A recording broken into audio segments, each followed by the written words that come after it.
So ఈరోజు మనం unit 2 start చేసుకుందాం. ఏంటి unit 2? Solutions to algebraic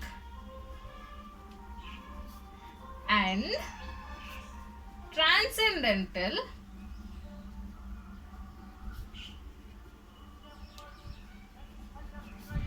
equations. ఏంటి మన 6th సెమిస్టర్లో సెకండ్ యూనిట్ ఏంటి? Solutions to algebraic and transcendental equations. అయితే ఇంతకీ ఆల్జీబ్రాయిక్ ఈక్వేషన్స్ అంటే ఏంటి, ట్రాన్సెండెంటల్ ఈక్వేషన్స్ అంటే ఏంటి?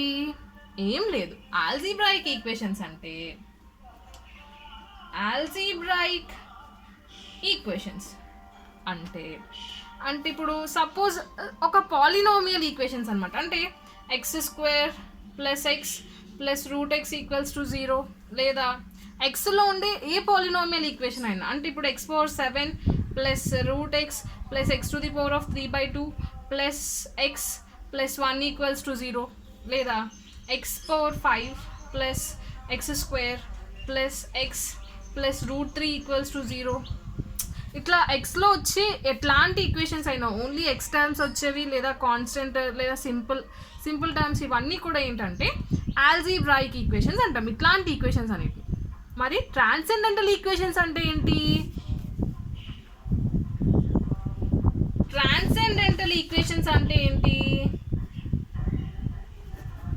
ట్రాన్సెండెంటల్ ఈక్వేషన్స్ అంటే suppose sine, cos, tan, cot, secant, cosecant, లేదా sine inverse, cos inverse, tan inverse, cot inverse, secant inverse, cosecant inverse, లేదా log x, లేదా e⁴x, లేదా a⁴x అంటే అర్థం ఏంటంటే 2⁴x, 3⁴x, 5⁴x, లేదా 0.1 లేదా 0.33 ఎనీ నెంబర్ x, ఈ ఫామ్లో ఉండే ఏదైనా.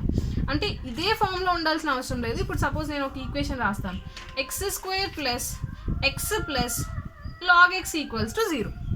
ఇందులో log x అనే టర్మ్ ఉంది కదా. సో ఇదేమవుతుందంటే ట్రాన్సెండెంటల్ ఈక్వేషన్ అవుతుంది. అంటే మనకిచ్చిన ఈక్వేషన్లో ఏ ఒక్క టర్మ్ అయినా వీటిలో ఏదైనా ఉంటే, అర్థమవుతుందా? సైన్, కాస్, వీటిలో ఏ టర్మ్ అయినా మనకి ఇచ్చిన ఈక్వేషన్లో కనీసం ఒక్కటి ఉన్నా చాలు, ఆ ఒక్క టర్మ్ ఉన్నా అట్లాంటి ఈక్వేషన్స్ని ఏమంటాము? ట్రాన్సెండెంటల్ ఈక్వేషన్స్ అంటాం. ఓకేనా? Algebraic equations, transcendental equations. Algebraic equations అంటే ఏంటి? ఇట్లా సైన్, కాస్, టాన్ ఏం లేకుండా ఓన్లీ ఎక్స్లు, x²లు, కాన్స్టెంట్లు ఇట్లానే ఉంటాయి. ఎక్స్లోని ఎక్స్ పవర్స్లో ఏదైనా terms plus constants or minus ఏదైనా ఎక్స్లో కాన్స్టెంట్స్ ఉంటే వాటిని ఏమంటాము? ఆల్జీబ్రాయిక్ ఈక్వేషన్స్ అంటాం. వాటితో పాటు ఇవేనా sine, cos, tan, a⁴x, log x ఇట్లా ఏమైనా ఉంటే అట్లాంటి ఈక్వేషన్స్ని ఏమంటాము?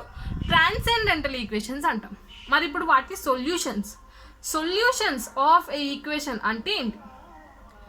ఒక ఈక్వేషన్ మనకి ఇస్తే అప్పుడు దానికి సొల్యూషన్ అంటే మనం ఏం చెప్తాం? ఏ ఈక్వేషన్కైనా సొల్యూషన్ అంటే ఏంటంటే ఆ ఈక్వేషన్ని సాటిస్ఫై చేసే వాల్యూస్ ఏవైతే ఉన్నాయో వాటిని సొల్యూషన్స్ అంటాం. ఇప్పుడు సపోజ్ ఈ ఈక్వేషన్ ఉంది, ఈ ఈక్వేషన్ని సాటిస్ఫై చేసే ఎక్స్ వాల్యూస్ ఏవైతే ఉన్నాయో వాటిని ఏమంటాము? Solutions of this equation. అట్లానే ఏ ఈక్వేషన్ ఇచ్చినా ఆ ఈక్వేషన్ని సాటిస్ఫై చేసే ఎక్స్ వాల్యూస్ని మనం ఏమంటాము? సొల్యూషన్స్ ఆఫ్ ద ఈక్వేషన్ అంటాం. వాటినే ఇంకా కొన్ని పేర్లు ఉన్నాయి, జీరోస్ ఆఫ్ ద ఈక్వేషన్ అన్న. ఎందుకంటే ఇందులో సబ్స్టిట్యూట్ చేస్తే మనకి సాటిస్ఫై చేయడం అంటే ఏంటి? ఈ ఎక్స్ప్రెషన్లో సబ్స్టిట్యూట్ చేస్తే ఈక్వల్స్ టు మనకి ఏమొస్తుంది? 0 వస్తుంది. కాబట్టి వాటినే జీరోస్ ఆఫ్ ద ఈక్వేషన్ అని కూడా అన్నారు. ఇంకా రూట్స్ అని కూడా అంటారు. అప్పుడప్పుడు దీన్ని ఏమంటారు? రూట్స్ అని కూడా అంటారు. రూట్స్ అంటే ఎక్స్ప్రెషన్ ఓన్లీ =0 కాకుండా ఓన్లీ ఎక్స్ప్రెషన్ ఇస్తే దాన్ని రూట్ ఆఫ్ ద ఎక్స్ప్రెషన్ అంటారు. సో సొల్యూషన్స్, జీరోస్, రూట్స్ ఇంచుమించు సేమ్ కాన్సెప్ట్స్ అనమాట. సో ఈ యూనిట్లో మనం చేసే పని అంతా ఏంటి? మనకిచ్చే ఆల్జీబ్రాయిక్ ఈక్వేషన్ అవనియండి, ట్రాన్సెండెంటల్ ఈక్వేషన్ అవనియండి, వాటి తాలూకా సొల్యూషన్స్ కట్టడమే ఈ యూనిట్లో మనకున్న పని. అయితే ఈ సొల్యూషన్స్ కట్టడానికి మనకి చాలా మెథడ్స్ ఉన్నాయి. అందులో మనకి ముఖ్యంగా చెప్పే మెథడ్స్ ఏంటంటే direct or analytic method, second ఏంటంటే గ్రాఫికల్ మెథడ్, థర్డ్ ఏంటంటే trial and error method, fourth ఏంటంటే ఇటరేటివ్ మెథడ్. ఈ యూనిట్లో మనం అన్ని ప్రాబ్లమ్స్ కూడా ఇటరేటివ్ మెథడ్స్ యూజ్ చేసుకొని చేస్తాం. ఓకేనా? ఈ యూనిట్లో మనం డిఫరెంట్ ఇటరేటివ్ మెథడ్స్ నేర్చుకుంటాము. వాటిని యూజ్ చేసుకొని డిఫరెంట్ ఈక్వేషన్స్ని సాల్వ్ చేస్తాం. అయితే ఇందులో అయితే ఇటరేటివ్ మెథడ్స్ నేర్చుకుంటాం. మరి మిగతా 3 మెథడ్స్ ఏంటి అవి కూడా తెలుసుకోవాలి కదా. సో ఈ మిగతా 3 మెథడ్స్ ఏంటన్నది క్విక్గా చెప్పేసుకుందాం. అందులో ఫస్ట్ ఏంటి, direct or analytic method. Direct or analytic method. Direct or analytic method అంటే ఏంటంటే, ఇప్పుడు మనకి ఒక క్వాడ్రాటిక్ ఈక్వేషన్ ఇచ్చారనుకోండి, ax² + bx + c = 0 అనే ఒక క్వాడ్రాటిక్ ఈక్వేషన్ ఇచ్చారనుకోండి, అప్పుడు దాని సొల్యూషన్ ఏంటి? సొల్యూషన్కి మనకు ఒక ఫార్ములా ఉంది కదా, x = -b ± √b² - 4ac/2a. అవును, ఇంతకీ దీనికి ఫార్ములా ఉందని చాలా మందికి తెలుసు, కానీ ఈ ఫార్ములా ఎలా వచ్చింది, అసలు ఏంటి ఫార్ములా అనేది మీకు తెలుసా? ఒకవేళ అది తెలుసుకునే ఇంట్రెస్ట్ కానీ మీకు ఉన్నట్లయితే నాకు ఒకసారి మెన్షన్ చేయండి, నేను అది ఎట్లా వచ్చింది అన్నది మీకు మళ్ళీ ఎక్స్ప్లెయిన్ చేస్తాను. ఓకేనా? సో ఇట్లా మనకు ఒక ఈక్వేషన్ ఇస్తే దాని రూట్ మనం ఫార్ములా లేదా డైరెక్ట్ మెథడ్ అంటే ఫ్యాక్టరైజేషన్ అట్లాంటి మెథడ్స్. సో అండ్ ఇట్లా ఫార్ములాస్ యూజ్ చేసుకొని మనం దాని రూట్స్ కట్టేయమనుకోండి, ఆ మెథడ్ ఎందులోకి వస్తుందంటే అనలిటిక్ మెథడ్స్ అంటాం. ఓకేనా? నెక్స్ట్ సెకండ్ ఏంటి, graphical method. Graphical method for example మనకి ఏదో ఈక్వేషన్ ఇచ్చారు, x log x = 1 ఏదో ఈక్వేషన్ ఇచ్చారు. దీన్ని గ్రాఫ్ మనం 2 రకాలుగా సాల్వ్ చేయొచ్చు. అంటే ఇప్పుడు సపోజ్ x log x -1 అని రాసిన ఇదే ఈక్వేషన్, x log x - 1 = 0 అని రాసిన, లేదా log x = 1/x అని రాసిన ఇదే ఈక్వేషన్ కదా. సో మనం గ్రాఫ్స్ 2 టైప్స్లో వేయచ్చు. ఫస్ట్ log x = 1 గ్రాఫ్ చూద్దాము. log x = 1/x గ్రాఫ్ ఎట్లా వస్తుంది? అసలు log x వాల్యూస్ ఎట్లా వస్తాయి?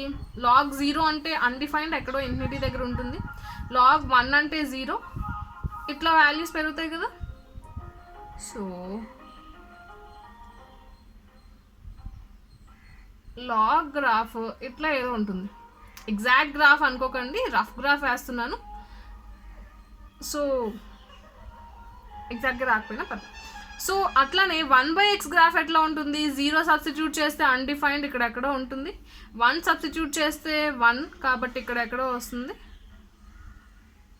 1/2 సబ్స్టిట్యూట్ చేస్తే 0/2, 1/3 సబ్స్టిట్యూట్ చేస్తే 0.33 అట్లా వస్తుంది. సో ఇట్లా వాల్యూస్ పెరుగుతున్న కొద్దీ ఇది టెన్స్ టు 0 ఎట్లానో వస్తుంది. సో ఇక్కడ ఈ పాయింట్ ఉంది కదా, ఈ పాయింట్ అర్థం ఏంటి? 2 మీట్ అవుతున్నాయి అంటే అర్థం ఏంటి? ఈ పాయింట్ దగ్గర log x value 1/x value equal అని అర్థం. మనకు కావాల్సింది కూడా అదే కదా. ఏ x వాల్యూ దగ్గర అయితే log x 1/x ఈక్వల్ అవుతాయో ఆ x ఏమవుతుంది? ఈ ఈక్వేషన్ తాలూకా సొల్యూషన్ అవుతుంది. సో ఏ x వాల్యూ దగ్గర అయితే ఈ 2 గ్రాఫ్స్ మీట్ అయ్యాయో అదే మనకు కావాల్సిన సొల్యూషన్ అవుతుంది. మరి x log x - 1 గ్రాఫ్ ఎట్లా వేస్తాము?